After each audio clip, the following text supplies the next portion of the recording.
সবুজ ধান ক্ষেত, পাখির ডাক আর হালকা বাতাসে দোল খাওয়া গাছের পাতা। এমনই এক সুন্দর গ্রামের নাম চন্দনপুর। সেই গ্রামে থাকত এক ছোট্ট ছেলে, নাম তার রাহাত। রাহাতের বাবা একজন কাঠমিস্ত্রি, মা গৃহিণী। তাদের সংসার ছিল ছোট, কিন্তু খুব ভালোবাসায় ভরা। রাহাতের বাবা মা তাকে শিখিয়েছিলেন, বাবা, যত কষ্টই হোক মিথ্যা বলবি না।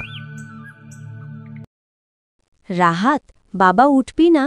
সূর্য তো মাথার উপর চলে এলো। উঠেছি মা, আজ তো আমাকে বাজারে যেতে হবে না। হ্যাঁ বাবা, তোর আব্বা বলেছে কাঠের দোকান থেকে হাতুড়িটা আনতে। এই নে 10 টাকা, দোকানদারকে দিয়ে দিবি। আচ্ছা মা, আমি ঠিক করে রাখব, হারাবো না। বাবা, মনে রাখবি, টাকা হারালে সমস্যা নেই, কিন্তু সততা হারালে মানুষ শেষ। মা, আমি তোমার ছেলে, আমি কখনো মিথ্যা বলবো না। রাহাত মাটির রাস্তা ধরে হাঁটছে। পথে পাখির ডাক, গরুর গাড়ির শব্দ, সব মিলিয়ে এক শান্ত সকাল। হঠাৎ রাস্তার পাশে কিছু চকচক করতে দেখল সে। ওটা কি, ব্যাগ নাকি? আরে, এ তো একটা মানি ব্যাগ। কত টাকা ভেতরে? হাবিব মিয়া, গ্রাম প্রধান, চন্দনপুর। রাহাত চুপচাপ দাঁড়িয়ে গেল। তার চোখে মায়ের মুখ ভেসে উঠল। তার মনে হল, এই টাকা থাকলে তো মা বাবার কষ্ট অনেক কমে যেত। মা আর কাজ করতে পারত না, আমরা ভালো করে খেতে পারতাম।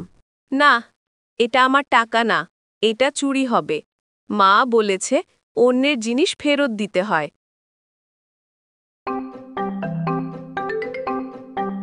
রাহাত দৌড়ে চলে গেল গ্রামের প্রধান হাবিব সাহেবের বাড়ি।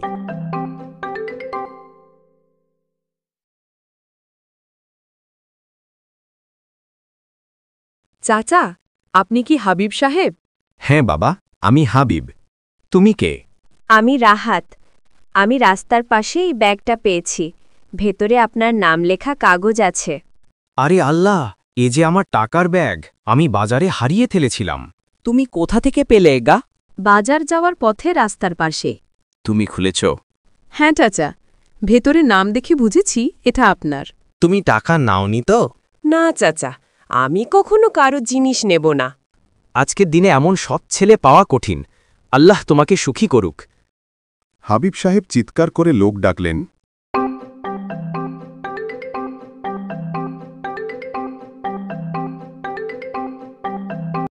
শোনো সবাই, এই ছোট্ট ছেলেটা আমার হারানো টাকার ব্যাগ ফিরিয়ে দিয়েছে, একটাও টাকা নেয়নি।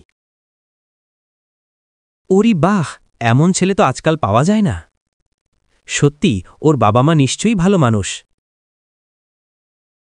তুমি আমার কাছে একদিন আসবি, আমি তোর জন্য একটা চমক রাখব। চাচা, আমি পুরস্কার চাই না, শুধু দোয়া করবেন।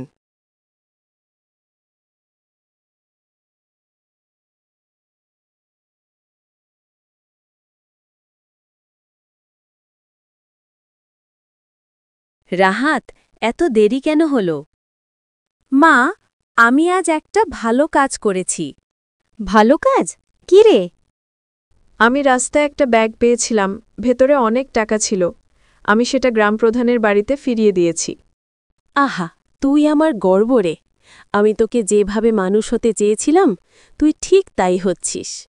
তোর সততার কারণেই একদিন তুই বড় হবে রাহাত। পরের দিন সকালে হাবিব সাহেব রাহাতের বাড়িতে এলেন।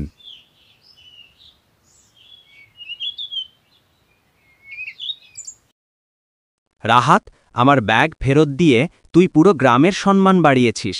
এই নে, এটা তোর সততার পুরস্কার। এটা কি চাচা?